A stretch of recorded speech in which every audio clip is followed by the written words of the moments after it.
Well, good afternoon and welcome to the Idahoan Show. It occurred to me that while I've done a number of shooting videos with standard pattern muzzleloaders and various tests on them, I've never really made a video just showing you, well, what is a standard pattern muzzleloader. So I thought I'd go ahead and do that today. Just show you what the thing is, or show you its features, as some YouTubers are famous for saying.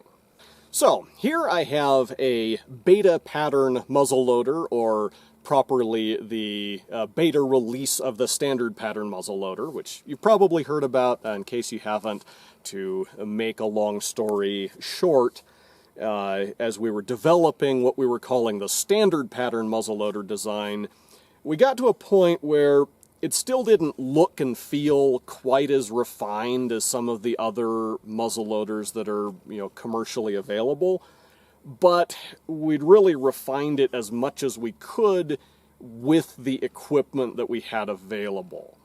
And we didn't really have money to upgrade our production machinery, and even if we could upgrade to more sophisticated equipment, then we'd have to substantially modify the design in order to take advantage of more sophisticated equipment. So with the design that we had, we'd kind of taken it as far as we could. And so the company decided to take what we had and run with it, at least in terms of some very low volume, small scale production runs, since with the equipment that we have, our production capacity is pretty limited. But anyway, that is what the beta release of the standard pattern muzzleloader is, and I suspect that it will increasingly be referred to simply as a beta pattern muzzleloader, because saying the beta release of the standard pattern muzzleloader is kind of a mouthful. Anyway, that's what we've got here today, and that's what I want to show you. Now, these can vary a little bit in terms of their appearance. This one is pretty typical of the ones that I've built, in terms of having a blued finish, hardwood forestock made out of a piece of banister rail, and hardwood buttstock that I carved.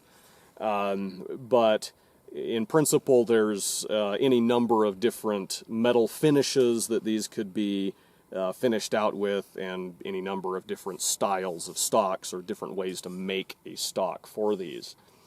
Barrel length can also vary.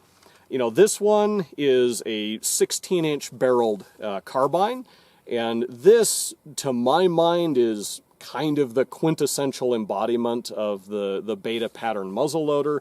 But barrel lengths can vary on these anywhere from 12 inches to 46 inches. So there is a wide range of those that has been produced, or at least has the potential to be produced. Now, the other features of the beta pattern muzzleloaders are all going to be pretty similar. They're all an inline muzzleloader design. So you've got a barrel, you've got a breech plug that is threaded into the back end of the barrel, and then you've got a percussion cap nipple that is threaded into the breech plug. Fire control group is pretty simple. Pull the hammer back a little bit, it clicks into half cock, and at that point the trigger is blocked and the hammer is also blocked so it can't fall, so that provides a safe way to carry this. And then if it were loaded, of course, in order to fire, you'd simply pull the hammer the rest of the way back to full cock, and then pull the trigger to drop the hammer. The trigger has typically about an 8-pound pull weight, which is definitely a little stiffer than a lot of the bolt-action rifles and things like that on the market. But for me personally, I found that with a little bit of practice, it was pretty easy to get used to. There are ways of lightening it a little bit if you want to polish the mating surfaces of the hammer and trigger, or even bevel them a little bit. But those, of course, are precision gunsmithing operations, which we won't get into in this overview video. These have a front blade sight that is welded directly to the barrel, and then a rear aperture sight.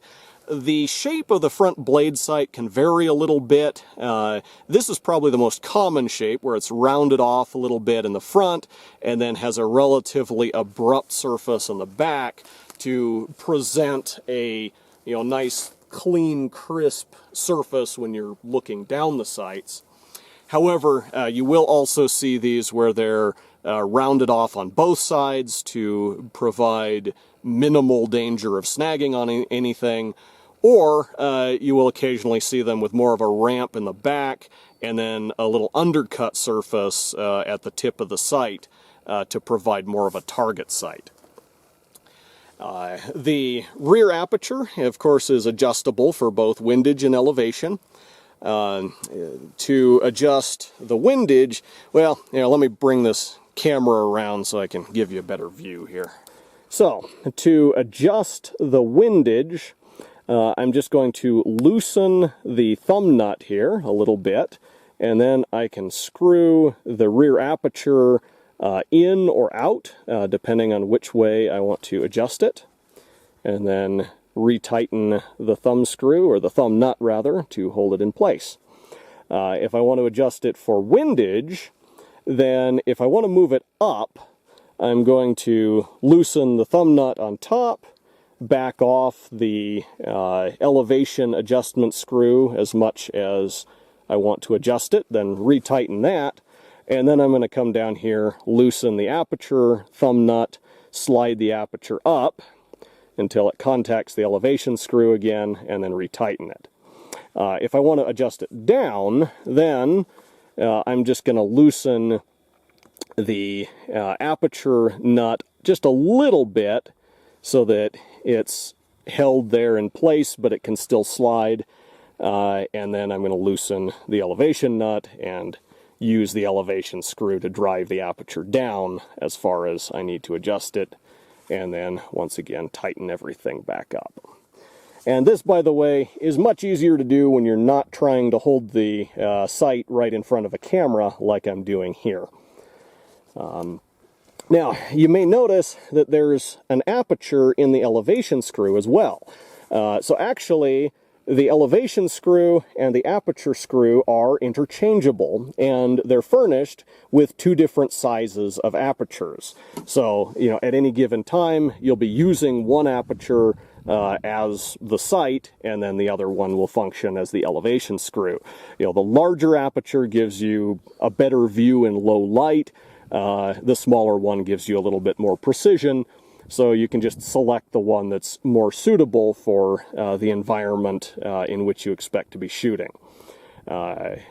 You do have to re-zero the gun anytime you switch apertures, but overall, I've thought this is a pretty good sighting system for this rifle. As is typical of a lot of muzzle loaders, the ramrod is stored underneath the barrel. It's held in place, in this case, just by a rubber strap here. So to remove the ramrod, I like to take the tension off the rubber and then just pull it loose. The ramrod is made from a solid aluminum rod with internal threads on both ends. So, it comes with a brass plunger or rod end that you can use for ramming ammunition down the barrel. But you can unscrew this and put on a brush or other accessory with a 1032 thread, should you choose to do so. Has a pommel that's threaded onto the other end that provides for a little bit better comfort when ramming projectiles down the barrel. As to the barrel itself, it features a 60-degree muzzle crown that acts as kind of an integral loading funnel. I find that does materially expedite reloading with a rifle such as this. These are all in .50 caliber at this point. There's been some discussion of maybe trying to make larger or smaller calibers, but if that ever goes anywhere, it will only be in very small numbers. At least that's my prediction. So at this point, they're all in .50 caliber. Specifically, the bore dimensions are about 0.508 inches groove diameter and about 0.499 inches land diameter. So I guess that about covers it as far as the features of the Beta-Pattern Muzzleloader are concerned. I suppose I could show you the loading procedure, even though that's not appreciably different from any other muzzleloader. But for that, let's go out to the range, so I will see you there. The first step in loading, of course, is going to be to measure out our powder charge. The manual specifies, I believe, 120 grains of loose black powder or Pyrodex as the maximum load. So I'm going to measure out about 100 volumetric grains of Pyrodex. And just pour that down the barrel. Next, I'm going to take a 0.490 inch diameter round ball and a pre-lubricated 0.010 of an inch thick cloth patch and load my patched round ball on top of the powder charge. When ramming the projectile down the bore, I like to rest the butt of the gun on my foot, and that keeps it off the ground and under control while I'm seating the projectile. Of course, these can be loaded with a variety of projectiles up to 500 grains maximum payload weight, if I remember the manual correctly. The next thing that I'm going to do is place a number 11 percussion cap on the nipple. The safest way to do this is to manually hold the hammer in between half cock and full cock, pulled back far enough that you can access the nipple to place the cap, and then should you accidentally release the hammer or bump the gun, it only falls to half cock and the gun doesn't go off. So this is safer than cocking it all the way to place the cap, but given the relatively stiff trigger pull, cocking it all the way is probably not a huge hazard as long as you've got good muzzle discipline. At this point, the gun is fully loaded, so the next thing to do is to shoot it. Now, depending on how it's loaded, a muzzleloader like this can have a pretty substantial amount of recoil. With the 180 grain round ball that I loaded in it today, maybe not so much. But still, as a matter of practice, whenever I go to shoot a gun like this, I want to pull it tight into the thick muscle at the base of my shoulder, keep my elbow relatively close to my side so that that muscle is sort of flexed out and forms a natural recoil pad. I don't want to let the muzzleloader ride up too high on my shoulder where the muscle is a lot thinner and can get pinched between the butt of the gun and my shoulder bones, because that can be pretty unpleasant. But when a gun is held correctly, it's amazing how much recoil you can take relatively comfortably. So, I'm going to shoulder the gun, cock the hammer, line up the sights, and fire. So that is the Beta-Pattern Muzzleloader. Hopefully you learned something today, or at least found this video entertaining. And until next time, thank you for watching the Idahoan Show.